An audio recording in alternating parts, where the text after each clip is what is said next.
fans and frenemies, and a Merry Christmas to you if you celebrate it. Some of you may not know this, but a few years ago, exactly for Christmas, Kate Cary wrote some wonderful fan fiction about Gray Stripe and Warriors. And again, to reiterate, as she has posted a disclaimer, this is not an official Warriors story. This is non-canonical, but this is a fan fiction written under Kate Cary's real name. She posted this on her Facebook, and also on Blog Clan and a few other places. It's actually fairly easy to find if you Google for it. It's very, very good. However, you know me, and I am absolutely 100% happy to take this as canon, because it's wonderful. So, without further ado, The Longest Night. Graystripe reached up and hooked another pine cone onto the side of the Elder's Den. Millie nudged him. Move it a bit higher. I can't reach any higher, Graystripe puffed, his hind legs trembling. ThunderClan was decorating the camp for the Longest Night celebrations. Larkkit and Leafkit were charging through the bracken at the edge of camp, their pelts prickling with excitement. Honeykit sat beside Squirrelflight as the ThunderClan deputy poked a piece of holly above the entrance to the warrior's den. The white she-kit held a pinecone between her paws. Can I hang this one up? She asked shyly. Of course! Squirrelflight ducked down. Climb on my shoulders. Try to hook it next to the holly. As Honeykit scrambled onto Squirrelflight's back, Lilyheart purred fondly. The queen was standing beside Millie. I'm going to tuck a mouse for each of them under the nest while they're sleeping, she confided. Graystripe dropped onto all fours. I've just made a new moss ball for them, he whispered, one eye on the kits. Jayfeather let me hide a few sprigs of catmint in it to make it more fun to play with. Lilyheart blinked at him fondly. Thanks, Graystripe. They'll love it. As he spoke, Bramblestar called from the high ledge. Let all cats old enough to catch their own prey gather to hear my words. He eyed the kids sternly as they followed their clanmates hopefully toward the clearing. Not you. This news is for warriors' ears only. As Graystripe followed his clanmates toward the clearing to hear Bramblestar's words, he blinked sympathetically at Larkkit, Leafkit, and Honeykit. Lilyheart was shooing them into the nursery. It had been many moons since his own mother had hurried him away from the clan meetings. That was when Bluestar had been leader, before Firestar had joined the clan. Sadness pricked his heart as he thought of his old friend. As Graystripe reached the shadow of Highledge, he sighed. The Longest Night wouldn't be the same without Firestar. When he and Firestar had been younger, they'd left gifts of shrews and voles outside the Elder's Den after the clan was asleep. Now I'm an elder, he thought. He sat down behind Whitewing and Poppyfrost and wondered hopefully if any of the younger cats would leave gifts for him. Millie nosed past Molewhisker and Berrynose and settled beside him. She glanced anxiously up at Bramblestar. He looks worried. Graystripe followed her gaze. The ThunderClan leader was pacing Highledge as the clan gathered beneath. Lilyheart squeezed in beside him. She glanced toward the nursery. The kids are so excited about the Longest Night. I hope they keep quiet during the meeting. As she spoke, squeaks sounded from the bramble den. It's not fair, Leafkit complained. Why can't we listen? Larkkit chimed. Hush! Honeykit mewed anxiously. Lilyheart said StarClan won't send us gifts if we're too noisy. Lilyheart's pelt rippled self-consciously as Whitewing and Poppyfrost turned to glance at her sympathetically. If only they didn't mew so loudly, she fretted. They're only kits, Graystripe reassured her.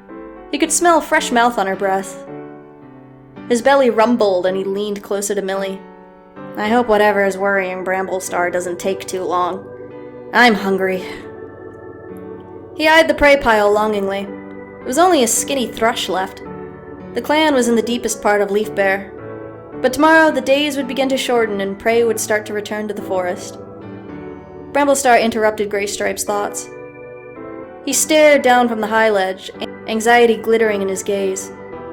StarClan has spoken to Jayfeather. Graystripe turned to look at the ThunderClan medicine cat, who sat at the entrance to his den, his blind blue gaze unreadable as Bramblestar went on.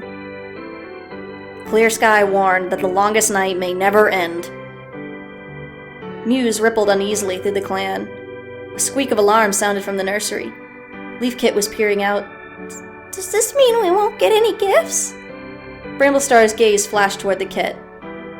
I wish that's all it meant, he growled darkly. Graystripe's belly tightened.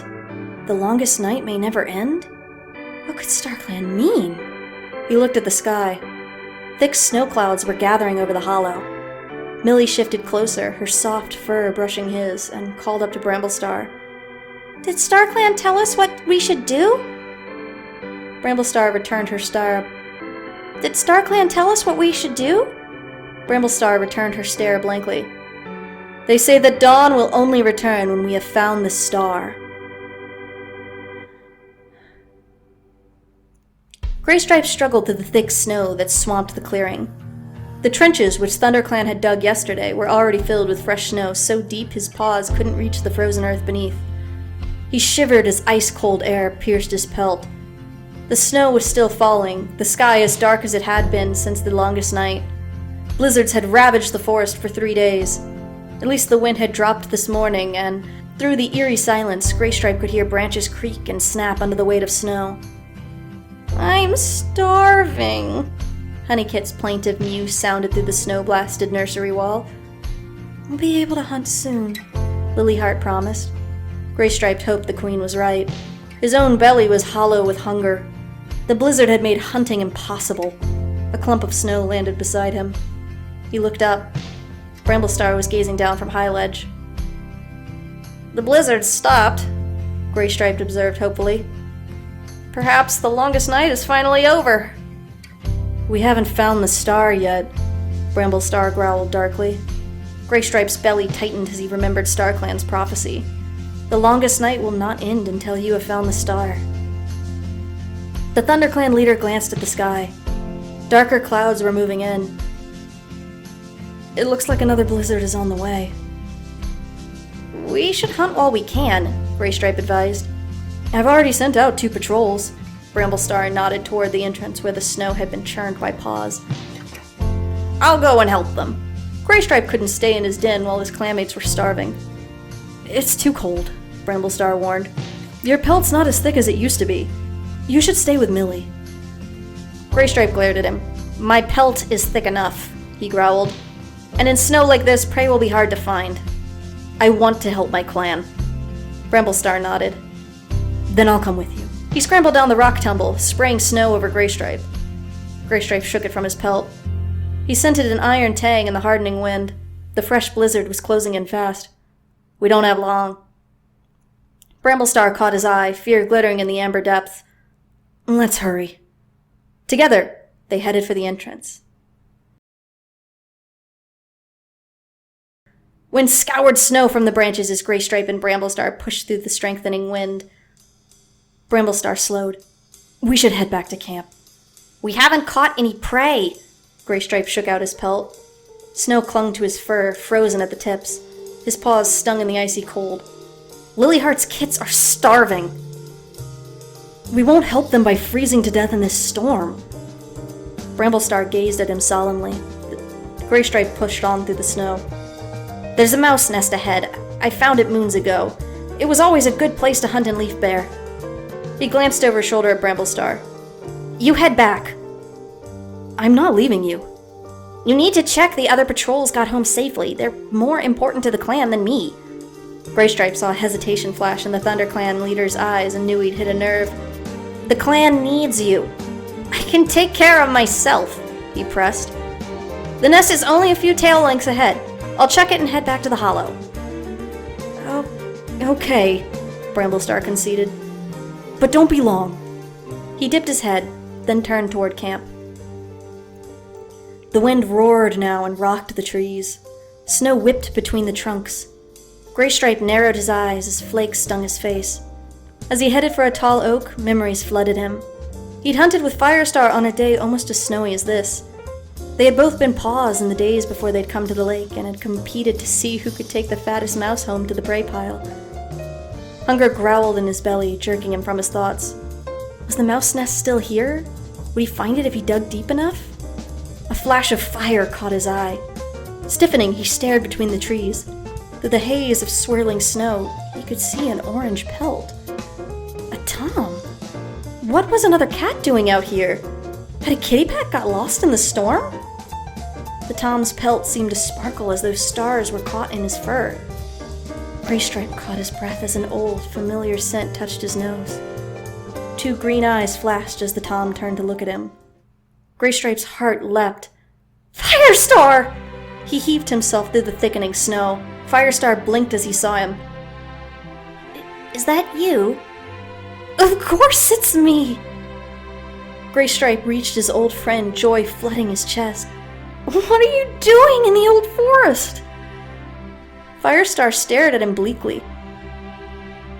I miss my old clanmates. But you have StarClan now! Graystripe stared in surprise. Who would want to leave the sunny meadows of endless hunting to come here? Firestar didn't seem to hear him. Affection shone in his round green eyes. It's so good to see you. How's ThunderClan? How was the longest night? Did you leave treats for the elders? Graystripe touched his nose gently to Firestar's cheek. I'm an elder now, remember? You? Firestar blinked at him. You must know that. Graystripe mewed softly. Firestar closed his eyes as though covering grief. Graystripe pressed against him. It's good to see you too, old friend. But you can't stay here. Go back to StarClan. ThunderClan is never far away. We keep you in our hearts and always will. The stars in Firestar's pelt seemed to sparkle more fiercely as the storm whipped around them. But I miss you. You have to go back. The prophecy flashed in Graystripe's thoughts. The longest night will not end until you have found the star. StarClan need you. We have Bramblestar now, and he's a great leader. You chose well when you made him deputy. ThunderClan are safe with him. I know. Firestar touched his muzzle to Graystripe's cheek. But it's hard to leave. I miss you, Graystripe breathed. But I'll be with you soon enough. As he spoke, Firestar's fiery pelt began to fade. The stars in his fur dimmed and blinked out.